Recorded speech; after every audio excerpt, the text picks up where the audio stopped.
অক্টোবরের ৭ তারিখ সকাল ৭টার দিকে ইসরায়েলকে লক্ষ্য করে হামাসের আক্রমণের পর প্রশ্ন উঠছে, অপারেশন আল-আকসা ফ্লাড পরিকল্পনা ও তত্ত্বাবধান কারা করেছে?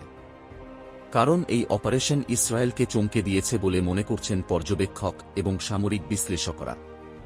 গাজা নিয়ন্ত্রণকারী ফিলিস্তিনি গোষ্ঠী হামাসের উচ্চপদস্থ ব্যক্তিদের অনেকেই মিডিয়ায় মুখোশ পরে উপস্থিত হন। অন্যদিকে কেউ কেউ ইসরায়েলের হত্যাচেষ্টা থেকে বাঁচতে তাদের জীবনের বেশিরভাগ সময় ব্যয় করেছেন। এখানে আমরা বর্তমানে হামাসের সবচেয়ে গুরুত্বপূর্ণ নেতা, রাজনৈতিক ব্যক্তিত্ব এবং ইজ আল-দিন আল-কাসাম ব্রিগেডসের সামরিক কমান্ডারদের দিকে নজর দিচ্ছি। তিনি মোহাম্মদ দিয়াব আল-মাসুরি, যার ডাকনাম আবু খালেদ, এবং আল-দেইফ। তিনি হামাস আন্দোলনের সামরিক শাখা ইজ আল-দিন আল-কাসাম ব্রিগেডের নেতৃত্ব দেন। তিনি ইসলামিক ইউনিভার্সিটি অব গাজা থেকে জীববিজ্ঞানে স্নাতক ডিগ্রি অর্জন করেন। সেখানে তিনি অভিনয় এবং থিয়েটার প্রতি আগ্রহের জন্য পরিচিত ছিলেন, আর সেখানে তিনি একটি শিল্পী দল গঠন করেছিলেন। যখন হামাসের প্রতিষ্ঠা ঘোষণা করা হয়, তিনি বিনা দ্বিধায় এই দলে যোগ দেন। ইসরায়েলি কর্তৃপক্ষ তাকে ১৯৮৯ সালে গ্রেপ্তার করে এবং তিনি ১৬ মাস কারাগারে কাটিয়েছেন।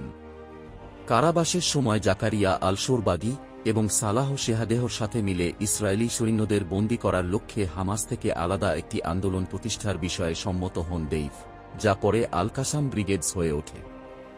দেইফ কারাগার থেকে মুক্তি পাওয়ার পর ইজ আল-দিন আল-কাসাম ব্রিগেডস একটি সামরিক সংগঠন হিসেবে আবির্ভূত হয়, যেখানে অন্যান্য কাসাম নেতাদের সাথে এর প্রতিষ্ঠাতা হিসেবে দেইফ অগ্রভাগে ছিলেন।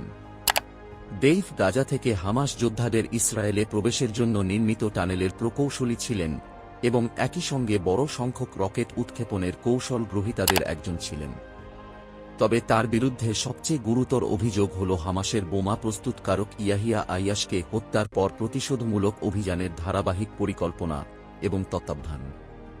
একটি বাসে তার ছোঁড়া বোমা হামলায় ১৯৯৬ সালের শুরুতে ৫০ জন ইসরায়েলি নিহত হয়েছিল এবং ১৯৯০ দশকের মাঝামাঝি সময়ে ৩ জন ইসরায়েলি সেনার বন্দী ও হত্যার সাথেও তিনি জড়িত ছিলেন।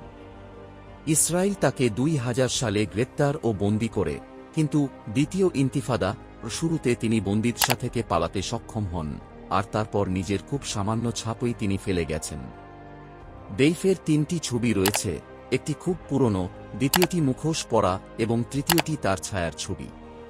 তাকে হত্যা করার সবচেয়ে গুরুতর প্রচেষ্টা হয়েছিল ২০০২ সালে, যেটা থেকে তিনি অলৌকিকভাবে বেঁচে গেলেও নিজের একটি চোখ হারান তিনি।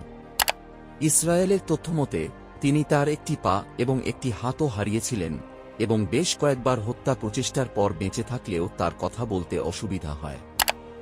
গাজা উপত্যকায় ২০১৪ সালে ৫০ দিনেরও বেশি সময় ধরে চলা ইসরায়েলের আক্রমণে দেশটির সেনাবাহিনী দেইফকে হত্যা করতে ব্যর্থ হলেও তার স্ত্রী এবং ২ সন্তানকে হত্যা করে।